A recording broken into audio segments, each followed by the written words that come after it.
புதுச்சேரி தேர்தலில் திமுகவை எதிர்த்து காங்கிரஸ் சார்பில் போட்டியிட்டவர்கள் வெற்றி பெற்றால் மன்னித்து கட்சியில் மீண்டும் சேர்த்துக் கொள்ளப்படுவார்கள் என்று காங்கிரஸ் தலைவர் வைத்திலிங்கம் தெரிவித்துள்ளார்.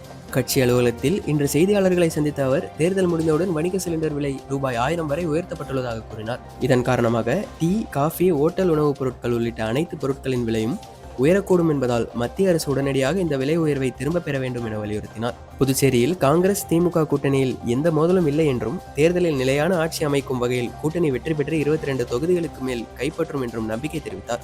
காங்கிரஸ் சார்பில் கூடுதலாக போட்டியிட்ட 6 பேர் கட்சியிலிருந்து நீக்கப்பட்டுள்ளதாகவும், அவர்கள் வெற்றி பெற்று மன்னிப்பு கேட்டால் விசாரணை நடத்தி உரிய நடவடிக்கைகளுக்கு பின் மீண்டும் சேர்க்கப்படுவார்கள் என்றும் கூறினார். விஜயின் தாக்கம் புதுச்சேரியில் இருக்குமா என்ற கேள்விக்கு 4ஆம் தேதி பார்ப்போம் என சுருக்கமாக பதிலளித்தார். திமுக, காங்கிரஸ் இடையே கருத்து வேறுபாடு உள்ளதாக சிபிஎம் தெரிவித்த குற்றச்சாட்டையும் வைத்திலிங்கம் மறுத்துள்ளார். புதுச்சேரி போக்குவரத்து விதிகளை மீறி அதிக சரக்குகளை ஏற்றி செல்லும் லாரிகளால் வாகன ஓட்டிகள் அவதிப்படுவதாக பொதுமக்கள் குற்றம் சாட்டியுள்ளனர். தவளக்குப்பத்திலிருந்து அபிஷேகப்பாக்கம் வழியாக மடுகரை செல்லும் பிரதான சாலையில் தினமும் மோட்டார் சைக்கிள்கள், கார்கள், பள்ளி வாகனங்கள், பேருந்துகள், லாரிகள் உள்ளிட்ட ஆயிரக்கணக்கான வாகனங்கள் சென்று வருகின்றன. இந்நிலையில் தெடுவார்நத்தம் முதல் அபிஷேகப்பாக்கம் சமாதி சாலை வரையிலான பகுதியில் ஒரு லாரி அதிக அளவு சரக்குகளை ஏற்றி சாலையின் இருபுறங்களையும் மறைக்கும் வகையில் சென்றதாக கூறப்படுகிறது. இதனால் பின்னால் வந்த வாகனங்கள் செல்ல முடியாமல் நெரிசல் ஏற்பட்டதுடன் இருசக்கர வாகன ஓட்டிகள் விபத்தில் சிக்கும் அபாயம் உருவானது. எனவே விதிகளை மீறி அதிக லோடு ஏற்றி செல்லும் லாரிகள் மற்றும் பிற வாகனங்கள் மீது போக்குவரத்து காவல்துறை மற்றும் RTO அதிகாரிகள் தீவிர கண்காணிப்பு மேற்கொண்டு கடுமையான நடவடிக்கை எடுக்க வேண்டும் என வாகன ஓட்டிகள் கோரிக்கை விடுத்துள்ளனர். கோடைகால வெப்பம் நாளுக்கு நாள் அதிகரித்து வரும் நிலையில் குழந்தைகளின் உடல்நல பாதுகாப்பில் பெற்றோர் அதிக கவனம் செலுத்த வேண்டும் என குழந்தைகள் நல மருத்துவர் மணிகண்டன் ஜோதி அறிவித்துள்ளார். வெயிலின் தாக்கத்தால் குழந்தைகள் எளிதில் பாதிக்கப்படக்கூடிய சூழல் உருவாகியுள்ளதால் முன்னெச்சரிக்கை நடவடிக்கைகள் மிகவும் அவசியம் என அவர் தெரிவித்துள்ளார். குறிப்பாக கோடை காலத்தில் குழந்தைகளுக்கு அதிகமாக ஏற்படும் பிரச்சனைகளில் முக்கியமானது நீர்ச்சத்து குறைவு என கூறினார். உடலில் நீர்ச்சத்து குறைந்தால் குழந்தைகளுக்கு சோர்வு, உடல் பலவீனம், வாயில் உலர்வு போன்ற அறிகுறிகள் தோன்றும்.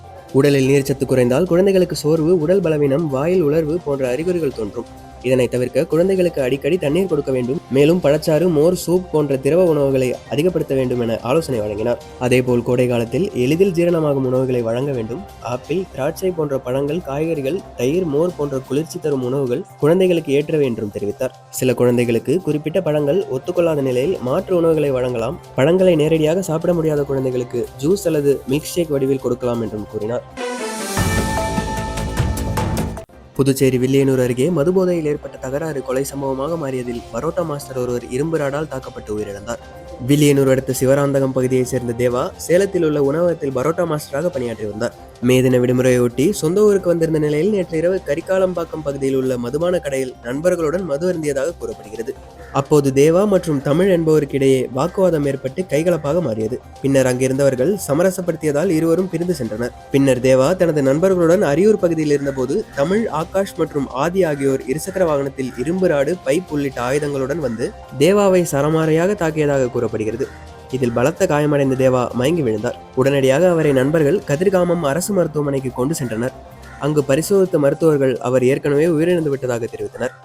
சம்பவம் தொடர்பாக வில்லியனூர் போலீசார் தமிழ், ஆகாஷ், ஆதி ஆகியோர் மீது கொலை வழக்கு பதிவு செய்து தீவிர விசாரணை மேற்கொண்டு வருகின்றனர். புதுச்சேரியில் 100 டிகிரி ஃபாரன்ஹீட் வரை உயர்ந்த கடும் வெப்பத்தால் மக்கள் அவதிப்பட்டு வரும் நிலையில் மழை வேண்டியும் கோடை வெப்பம் தணியவும் 57வது மகா சமுத்திர ஆரத்தி நிகழ்ச்சி சிறப்பாக நடைபெற்றது. கடந்த சில நாட்களாக 98 டிகிரி ஃபாரன்ஹீட்டுக்கு மேல் வெப்பநிலை பதிவாகி வந்த நிலையில் இன்று 100 டிகிரி ஃபாரன்ஹீட்டை எட்டியதாக கூறப்படுகிறது. இதனால் மழை பெய்ய வேண்டும் என்ற மக்களின் எதிர்பார்ப்பு அதிகரித்துள்ளது. இந்த நிலையில் சித்ரா பௌர்ணமியை முன்னிட்டு தலைமைச் செயலகம் எதிரிலுள்ள கடற்கரை சாலையில் புதுச்சேரி மாநில மகா சமுத்திர ஆரத்தி சேவா சங்கம் சார்பில் 57வது மகா சமுத்திர ஆரத்தி நிகழ்ச்சி இரவு நடைபெற்றது. இந்த நிகழ்ச்சியில் சிறப்பு விருந்தினராக கலந்து கொண்ட துணைநிலை ஆளுநர் கைலாஷ்நாதன் தீப ஆரத்தி எடுத்து வழிபட்டார். கோடை வெப்பம் தணியவும், நல்ல மழை பெய்யவும், விவசாயம் செழிக்கவும் சிறப்பு பிரார்த்தனைகள் நடத்தப்பட்டன. பொதுமக்கள், சுற்றுலா பயணிகள் மற்றும் வெளிநாட்டு சுற்றுலா பயணிகள் திரளாக கலந்து கொண்டு ஆர்வத்துடன் தரிசனம் செய்தனர். வேத மந்திரங்கள் முழங்க தீப ஒளியில் நடைபெற்ற இந்த ஆன்மீக நிகழ்ச்சி புதுச்சேரி கடற்கரையை பக்தி நிறைந்த திருவிழா தலமாக மாற்றியது. கடலூர் மாவட்டம் கடலூர் வட்டம் கீழ்குமாரமங்கலம் கிராமத்தில் அருள்மிகு செங்கல்நீர் மாரியம்மன் மற்றும் அருள்மிகு காத்தவராயன் ஆலய திருவிழாவின் முக்கிய நிகழ்வான கழுகுமரம் ஏறும் திருவிழா நேற்று இரவு சிறப்பாக நடைபெற்றது. திருவிழாவை முன்னிட்டு கடந்த வியாழக்கிழமை காலை சிறப்பு அபிஷேக ஆராதனைகள் நடைபெற்றன. தொடர்ந்து காப்பு கட்டுதல், சக்தி கரகம் எடுத்து சாமி வீதியுலா, நண்பகலில் சாகை வார்த்தல் நிகழ்ச்சிகள் நடைபெற்றன. இரவு அம்மன் சிங்க வாகனத்தில் வீதியுலா வந்து பக்தர்களுக்கு அருள் பாலித்தார். பின்னர் தெருக்கூத்து நிகழ்ச்சியும் நடைபெற்றது.